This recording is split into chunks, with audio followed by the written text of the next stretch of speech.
La priorité pour Thales et Google, c'est le respect de la sécurité et des données et la confidentialité des données, pardon, de nos clients. C'est pour ça que la société Sens a été créée. C'est une joint venture entre Google et Thales. Cette société a pour mission de travailler à la fourniture d'une solution qui soit labellisée Secnum Cloud 3.2. Donc l'objectif derrière, c'est effectivement de se protéger des lois extracommunautaires. Google et Thales travaillent effectivement à l'élaboration d'une solution cloud de confiance. Donc l'objectif, c'est de fournir l'équivalent du catalogue de GCP, le même niveau de performance et des mises à jour quasi synchrones sur les services de Google. Tout ça va être opéré dans des data centers en France, sur une région Sens, où seul Sens interviendra. Donc, derrière tout ça, ce qui est important, c'est effectivement de fournir, d'être le premier à fournir une solution équivalente à un hyperscaler, mais avec le niveau de sécurité que le Secnum apporte. Le Secnum Cloud apporte effectivement aborde tout un ensemble de contraintes, qu'elles soient à la fois juridiques, donc une entité française qui contrôle la société, techniques, sur effectivement les moyens de sécurité mis en œuvre, organisationnels. Donc cette offre sera disponible fin 2024 pour l'ensemble de nos clients, avec une labellisation visée sur début 2025.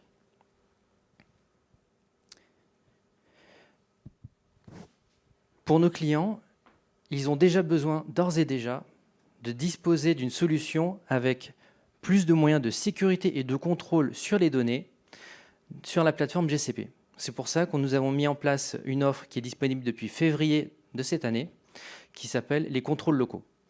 Donc c'est une offre qui a pour objectif de fournir l'équivalent à terme du catalogue GCP, mais qui tourne sur les infrastructures aujourd'hui de Paris de GCP, et fin Q1 2024 sur les infrastructures Belgique et la région des Pays-Bas, pour aller chercher des GPU, notamment pour tous les besoins d'IA, mais de manière sécurisée. Le support et les opérations de support sont réalisées en France par le personnel de Sens pour les niveaux 1 et 2, et le niveau 3 par des équipes de Google, mais basées en Europe. Donc c'est vraiment une solution pour limiter les transferts de données hors Union européenne. En plus, au-delà effectivement de cette localisation de données, donc le données at rest, la data residency en France, il y a un ensemble de moyens technologiques qui sont mis en place. Ça va aller du chiffrement au repos avec des clés externalisées et qui sont chez Thales et pas chez Google, pour évidemment avoir un tiers de confiance sur ces aspects-là. Maintenant, ce n'est pas simplement externaliser des clés, c'est aussi utiliser la technologie qui s'appelle les Key Access Justification, qui permettent à chaque demande de chiffrement ou de déchiffrement des clés de Google de fournir un motif pour dire pourquoi on a besoin de ce chiffrement ou déchiffrement. Donc ça peut aller effectivement des besoins de service, mais aussi des besoins de support. Et un autre motif qui existe, c'est pour les demandes tierces. Donc tout ce qui recouvre aussi les demandes légales. Et donc la configuration qui est faite sur ces motifs est faite dans notre KM, chez Thales, où on interdit par exemple, s'il y a une demande de clé pour des fins juridiques, on refuse de donner la clé de déchiffrement, ce qui permet de protéger les clients d'une loi extracommunautaire sur cet aspect-là. Ensuite, notamment dans le cadre du support, Google de base n'a pas accès à vos données, nous non plus. Quand on en a besoin, ça va passer par la technologie d'Access Approval. Donc on va vous dire, sur vos tickets d'incident, on a besoin d'accéder à vos données. Donc une fois que l'Access Approval est activé, une demande va arriver dans votre console et vous allez devoir accepter ou non de donner l'accès aux données. Tout ça passe effectivement dans une piste d'audit spécifique, donc l'Access Transparency, qui permet de tracer l'intégralité des demandes de clés et pourquoi elles ont été utilisées, y compris les refus, quand c'est des refus automatiques ou simplement que la donnée n'a pas été, l'autorisation n'a pas été donnée.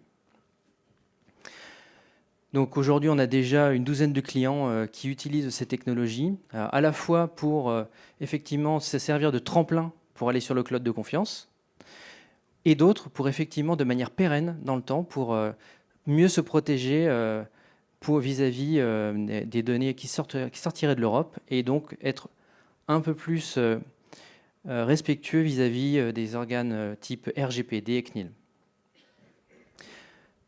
Donc, voilà sur l'offre contrôles locaux qui existe aujourd'hui. Et je vais passer la main à Victor sur la partie cloud de confiance. Bonjour à tous. Donc c'est effectivement un questionnement qu'on pourrait se poser, de se dire, un cloud de confiance, pourquoi est-ce que je ferais plus confiance dans ce cloud-là que dans d'autres clouds? Donc ça, un point très important, et Jérôme a commencé à l'évoquer, c'est le fait que déjà on a confiance dans un cloud parce qu'il fonctionne, parce qu'il apporte un service. Et ce service, aujourd'hui, correspond, comme Jérôme l'a mentionné, à l'équivalent d'une nouvelle région Google, mais qui n'est pas opérée, qui n'est pas détenue par Google, qui est opérée, qui est détenue par Sens. Donc ça répond en particulier à ce besoin de protection contre les lois extraterritoriales. Et on a vu un certain nombre de cas dans les relations entre États-Unis et Union européenne, pour lesquels on avait des problématiques de ce type-là qui se posaient, et un potentiel accès à des données. Donc ça veut dire qu'on a certes le bénéfice, quand on récupère une partie de l'infrastructure de Google, de bénéficier de l'ensemble des efforts de sécurité que fait Google, donc qui sont déjà très louables, et on avait l'exposé juste avant qui montre aussi quels sont les différents produits spécifiquement de sécurité en dehors de ce qu'ils ont pour leur propre infrastructure. Donc il y a déjà un niveau de compétence très important, et puis une force de frappe non négligeable. Donc on bénéficie de tout ça, tout comme on offre à nos clients le même modèle de résilience. Dans une région Google, on a effectivement plusieurs data centers, on peut perdre une certaine proportion des systèmes.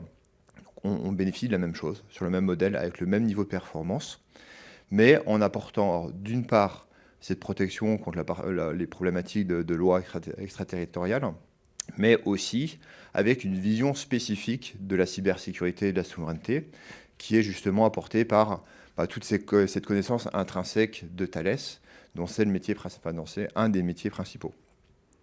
Alors, comment ça se matérialise en pratique ? En pratique, alors, en dehors du fait que Sens, filiale de Thales, possède l'infrastructure et l'opère, on a aussi tout un travail qui est mené pour conserver un lien, mais protégé, avec Google, parce que Google reste fournisseur de la technologie.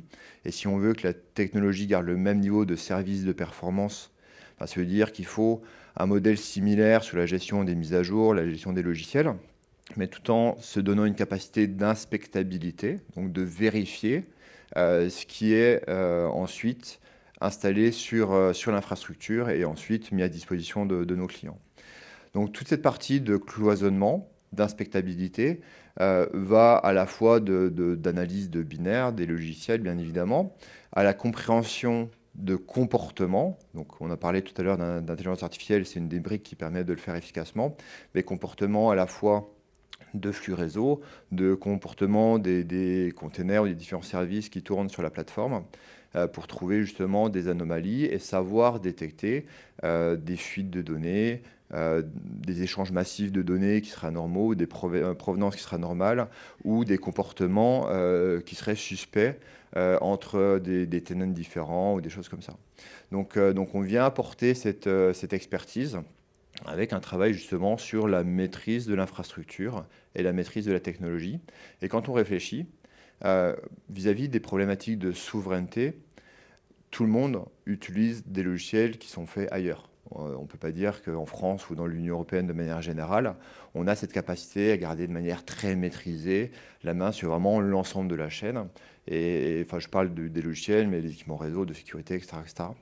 Ce qui est important, c'est de permettre l'usage de technologies extra-européennes, tout en gardant la maîtrise des données. Donc c'est bien ici l'objectif. Donc cette maîtrise des données, elle passe aussi par le fait d'avoir la main sur l'ensemble des composants crypto. Donc il y a tout un ensemble de HSM, de PKI et de systèmes qui permettent de dériver des clés pour, entre autres, chiffrer vos données en tant qu'utilisateurs finaux. Donc ça, bien évidemment, c'est l'ensemble des systèmes qui sont sous maîtrise de sens. Et l'ensemble des clés correspondantes sont vraiment générées par sens et réutilisées ensuite par sens. Donc on voit ici qu'il y a une cohérence globale entre la partie cloisonnement, la partie inspectabilité qui va à la fois par l'analyse des flux, du comportement, etc., etc., l'analyse des logiciels fournis par Google et de se doter d'une capacité de vérifier en temps continu des volumes importants de ces logiciels et aussi profiter de l'expertise de Google pour permettre les opérations. C'est aussi un point essentiel en matière de disponibilité. Parce que quand on parle de sécurité de manière générale, souvent on a un biais à avoir un focus sur la confidentialité. Mais bien évidemment, l'intégrité et la disponibilité des données fait partie de cette vision cohérente de la sécurité. Et là, on a un modèle global où on a vraiment une opération par sens, mais une capacité d'appui par Google, mais toujours de manière maîtrisée, pour les cas qui seraient les plus critiques, enfin, s'il y avait un défaut, quel qu'il soit, sur un des services, lors d'une mise à jour, ou peu importe, lors de l'usage conjoint de différents services. Donc, en résumé, ce qu'on peut dire, c'est que dans cette offre Sens, on a vraiment le meilleur des deux mondes parce qu'on ne sacrifie absolument pas la performance ni le niveau de service. On garde tout ça de ce que propose Google nativement, mais on ajoute par-dessus toute la partie maîtrise des données. Et donc, ce que nous faisons, c'est nous avons aujourd'hui 3 offres, enfin 2, puis fin 2024 la 3e. Donc on vend effectivement du GCP standard, on a GCP avec les contrôles locaux et demain le cloud de confiance. Pour faire quoi? Pour permettre au client de bénéficier d'un continuum GCP et d'être capable, suivant la sensibilité de sa donnée et des contraintes qu'il peut avoir pour protéger sa propriété intellectuelle, des pays hors Europe, tout ça, d'être capable de déployer à la fois soit dans du GCP standard, du contrôle locaux ou du cloud de confiance. Parce que tout workload n'a pas forcément besoin d'être mis dans un cloud de confiance et inversement, tout ne peut pas être dans le GCP public non plus. Alors ça, c'est un bon point de se questionner sur les contraintes réglementaires en particulier, parce qu'effectivement, on peut avoir besoin en tant que client final d'héberger ces traitements sur une infrastructure cloud de confiance, à la fois pour son besoin dans l'absolu, mais aussi vis-à-vis de contraintes réglementaires. Et bon, on peut parler de contraintes telles que RGPD, de savoir où sont les données, comment elles sont traitées, qui peut y accéder, comment, en tant que responsable de traitement, je protège des accès d'un tiers par différents vecteurs, et y compris justement ce qu'on mentionnait sur les problématiques d'extraterritorialité. Et par ailleurs, il y a un contexte qui est très mouvant, puisqu'aujourd'hui, on a par exemple des contraintes sur ce que l'État appelle les opérateurs d'importance vitale. Donc, il y a en gros 16 secteurs d'activité critiques pour lesquels il y aurait, enfin, s'il y avait une défaillance d'un opérateur, il y aurait un impact sur l'ensemble de la nation. Donc, c'est très large, hein, ça va de la fourniture d'électricité au réseau de gestion d'eau, système bancaire, la santé, l'industrie de l'armement, le transport aérien, l'espace, etc., etc. Donc, on ne va pas dire que tout le monde est touché, bien évidemment, mais on a quand même une vision très large de à quel point on pourrait avoir un impact sur l'ensemble de la société s'il y avait un défaut de tel et tel acteur. Donc là, typiquement, on voit que l'ANSSI, l'Agence nationale de sécurité des systèmes d'information, met en place un outil, parce que finalement, le fait d'avoir ce label SecNumCloud, avec le référentiel qui définit quels sont les critères à satisfaire pour obtenir la qualification. Donc ça, c'est un label qui est extrêmement exigeant. Il y a quasiment 300 exigences, entre guillemets, globales, sachant que certaines exigences vont plus pointer vers des référentiels de l'ANSSI qui eux-mêmes font 90 pages.